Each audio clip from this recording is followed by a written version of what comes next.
জন্য রাজপথে এসেছিলাম। অতএব একটা দুটো জায়গায় সন্ত্রাসী হামলা করে আমাদেরকে থামিয়ে রাখা যাবে না।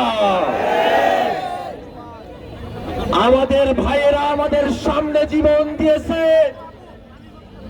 আমাদের ভাইরা আমাদের সামনে রক্ত দিয়েছে, আর আমরা শপথ নিয়েছি এই বাংলাদেশে ওই আওয়ামী সন্ত্রাসীদেরকে আর আমরা কখনো ফিরে আসতে দেব না।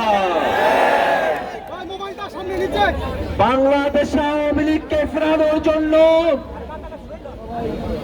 ভারতীয় শক্তিগুলো একযোগে মাঠে নেমেছে। বাংলাদেশের স্বাধীনতা সার্বভৌমত্ব নিয়ে তারা আমাদেরকে হুমকি দেখাতে চায়। বাংলাদেশের মানুষ শান্তিপ্রিয় মানুষ, এদেশের মানুষ আওয়ামী লীগের ফাউল খেলায় যোগ দিতে চায় না।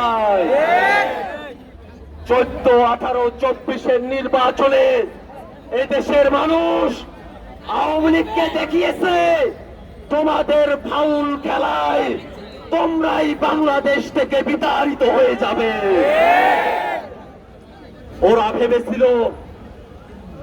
কুখ্যাত শামীম ওসমান ভেবেছিল ওরা আমাদের সঙ্গে বন্দুকের খেলা খেলবে, বোমাবাজির খেলা খেলবে, সন্ত্রাসীর খেলা খেলবে, আর আমাদের শহীদেরা বুকের তাজা রক্ত রাজপথে ঢেলে দিয়ে নিজেদের খেলা নিজেরা খেলে আওয়ামী লীগকে বাংলাদেশ থেকে উৎখাত করেছে। ভাইরা আমার, আওয়ামী লীগ এটা বাংলাদেশি কোন রাজনৈতিক দল না, এটা ভারতীয় দল। এই কারণেই তারা বলে ভারতকে যা দিয়েছি ভারত সেটা আজীবন মনে রাখবে। আমরা বলি শুধু তোমাদের জীবদ্দশাই নয়, তোমাদের পরবর্তী প্রজন্ম যদি ভারতের সেবা দাসত্ব বাংলাদেশে প্রতিষ্ঠা করার স্বপ্ন দেখে, বাংলাদেশের মানুষ তাদেরকেও ছাড় দেবে না। কিয়ামত পর্যন্ত বাংলাদেশে আওয়ামী লীগের রাজনীতির আর কোনো সুযোগ নাই। ভাইরা আমার, আওয়ামী লীগের প্রতিবারের নির্বাচনে আওয়ামী লীগের সেবা দাস জাতীয় পার্টি 14 দল তারা বাংলাদেশের মানুষের সঙ্গে গাদ্দারি করে এদেশের গণতন্ত্রকে হত্যা করে আওয়ামী লীগের দামি নির্বাচনগুলোকে তারা বৈধতা দিয়েছে। অতএব জাতীয় পার্টি সহ আওয়ামী লীগের সকল দোষরকে অবিলম্বে বিচারের আওতায় দাঁড় করাতে হবে। যারা রিফাইন্ড আওয়ামী লীগের কথা বলে তাদেরকে আমরা স্পষ্ট করে বলি, আওয়ামী লীগ অস্থিমজ্জায় সন্ত্রাসী সংগঠন।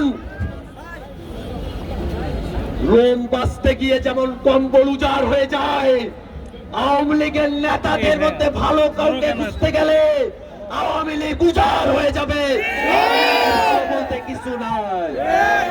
ভাইরা আমার, আমরা নতুন বাংলাদেশ বিনির্মাণের স্বপ্ন দেখি, যে নতুন বাংলাদেশে এদেশের বিচার বিভাগ, এদেশের সংসদ, এদেশের পুলিশ প্রশাসন, এদেশের সচিবালয় বাংলাদেশের জনগণের পক্ষে নীতি নির্ধারণ করবে, সেই নীতিগুলো বাস্তবায়ন করবে।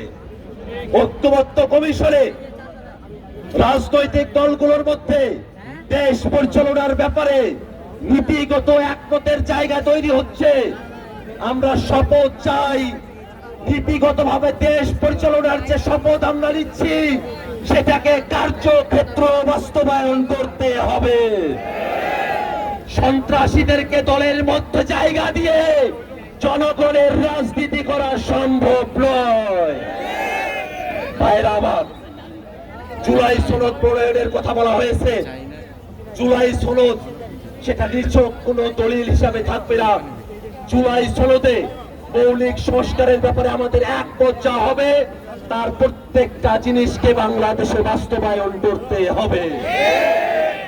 বাংলাদেশের মানুষেরা মুজিববাদী সংবিধান থেকে বেরিয়ে আসার জন্য নতুন সংবিধানের দাবি করেছে। অতএব জুলাই সনদকে কার্যকর করতে অবিলম্বে গণপরিষদ নির্বাচন দিয়ে নতুন সংবিধান প্রণয়ন করতে হবে।